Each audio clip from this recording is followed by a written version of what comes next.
Hello, everybody. Thank you very much. I'm going to read a few poems. This is Original Message. We just published it a couple months ago. Had a fun book launch party over at Poet's House in the city. It's really my first introduction to Poet's House. And highly recommend a visit, an all-day visit. Like you'd go to a museum if you get a chance to go to Poet's House. The first poem I'm going to read is really the theme of the book. It's called Ode to Catharsis. And that's the first message in Original Message.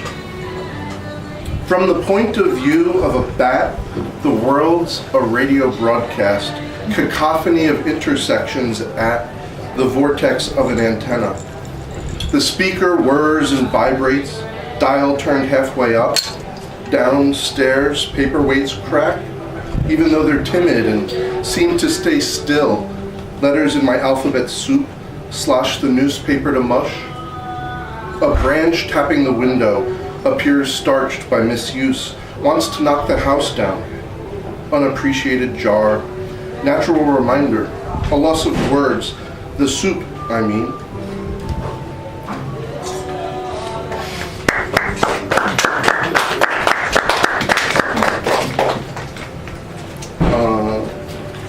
And the next poem is the third message. It's called Cannot a Specimen Find? Days are like weeks and weeks, months, etc. Strange this uneasiness, and again today, an intersection has been planned to occur here. Swallows at the corner, obvious then not. Franchises catacomb the landscape. Between them a rabbit, two sweethearts have dinner. Leftovers on the curb. Where to exactly stop? Been caught lawless. Endlessly reversible is the beach water. Endlessly reversible like the air. Can you come and see? You'll understand what is not yet apparent to be invariable. No exact numbers. Try again later.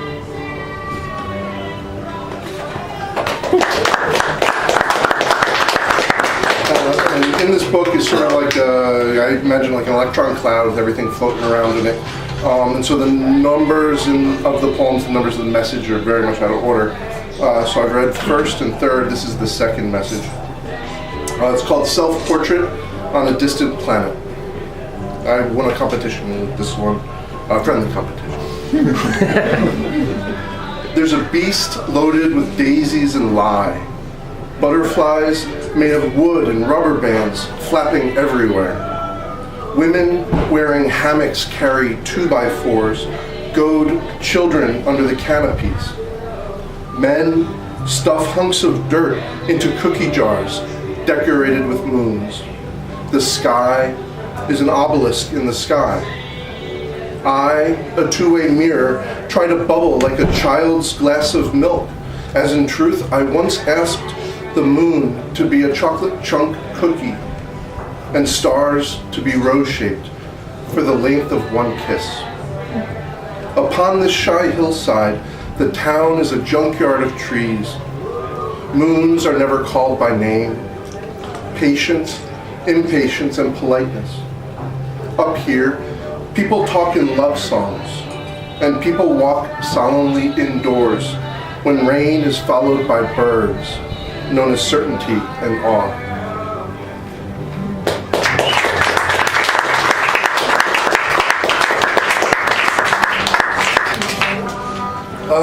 This poem was originally called How to Write a Determinist Love Poem, but it's now officially called Do Not Squeeze This Poem Too Hard. It opens up with a little comedy by Stephen Wright. If sometimes you can't hear me, it means I'm in parenthesis. Doors close, but open too. Imagine my frustration. As if that man on the lawn wasn't really a man, but lawn conspiracy. Trust me, one loses the other, then tries to find the red X on the map. Splatter of moss, rerouted. It'll end, then begin when a knock says, wake up, the chair of clothes has fallen. Don't worry, It will all be familiar again. Are you okay? People will say, expecting some incomplete and excusably stricken answer. They will expect to know how you got there. They will expect to see all your work. You could be crossing the street and bam, they will have to leave you a message. Yet the path is not yet altogether vanished. The marks on the street, though less orange than spring, say, go there, make a right. Then a right, then right. Unless Main Street leads you to some unexpected and laminated gate, then you could say, I always wanted to live through something like that. Over there, pipes run west instead of east. Over there, I lost it.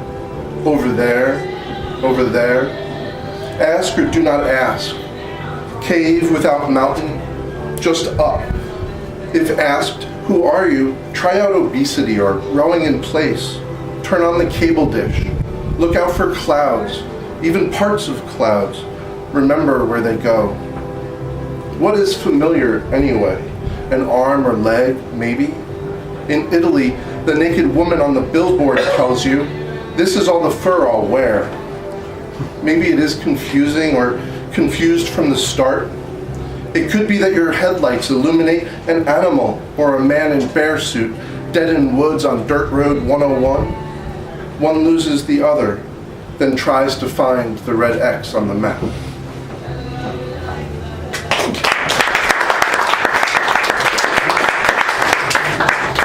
Here's sort of a sad and fun one, stated September 2001.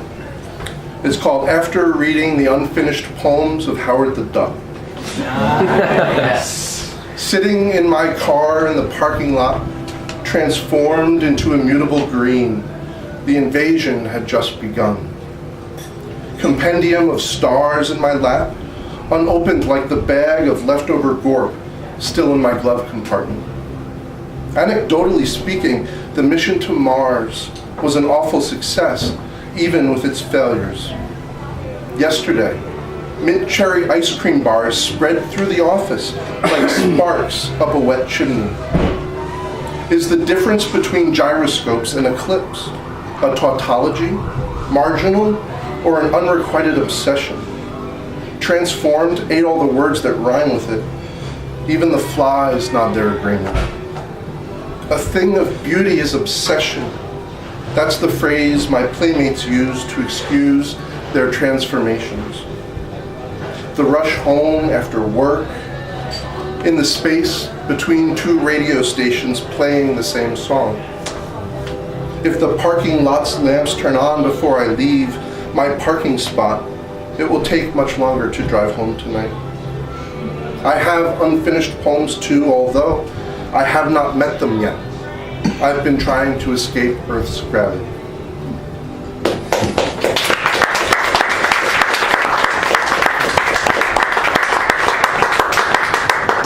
So that kind of segues very neatly into the next poem, which I think you'll recognize a reference. The catastrophe of my personality. Yes. I escaped galactic collapse. What was it I thought of earlier? The guy with shoes like suns walking by? Or the part in Monty Python and the Holy Grail when leaping to break into escape velocity, the clouds stop leaping and disperse. The sun leaps over the horizon and settles into gravity. And what can be done about gravity except sweeping and shouting? The page erased by shock reverberations, ground bursts spew excess debris, Richter scales outline the silhouette of a jagged and beleaguered landscape. The story of my pet rock, slipping down the storm drain. And who's to say it shouldn't be repeated? Only familiarity and innocence make confidence. A dark light in a dark atmosphere contracts to become less of itself, fewer things to remember. Brooms and mops and buffers are our last response. I wore the same clothes as yesterday today. I didn't expect you to remember. Did you see the Earthrise on TV last night?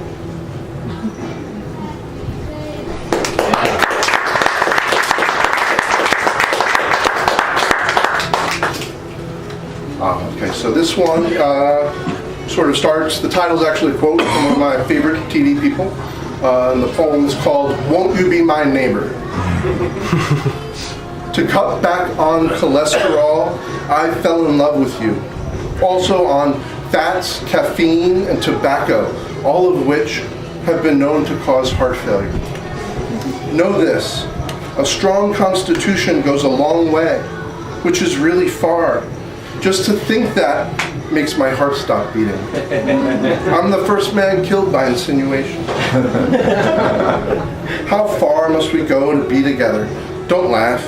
And in which direction? Horizontal or vertical?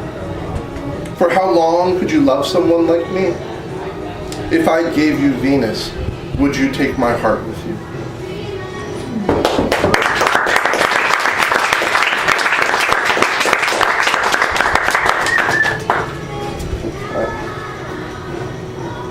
This actually starts with a quote from a poet friend of mine named Sean Patrick McCall, and that is, I, not even a poor relative, am already assuming your abnormalities. The poem's called Depletions. Forget process, forget continuous rhythm. It will not mean anything to your mother. Even the most basic assertion, drums by the fireplace, renunciation, capitals and their longitudes, a make-believe graveyard speckles and decomposes in an obsolete dissolve. Grass tangled in a single blade of grass. The child pulling daisy petals decomposes the unutterable dissolve, and then cloud-like mushrooms. Meanwhile, the plumber smiles after finding a ring, stands up and turns the color of stars.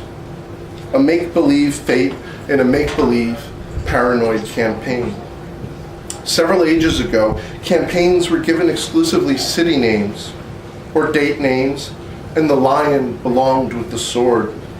What's really needed recording anyway, except grocery lists, phone numbers, bank statements, and what makes a Big Mac except twice as much meat as the original?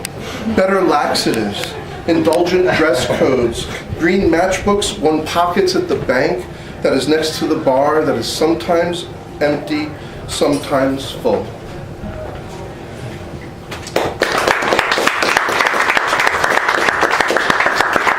I'll read one more. It's the last poem in the book.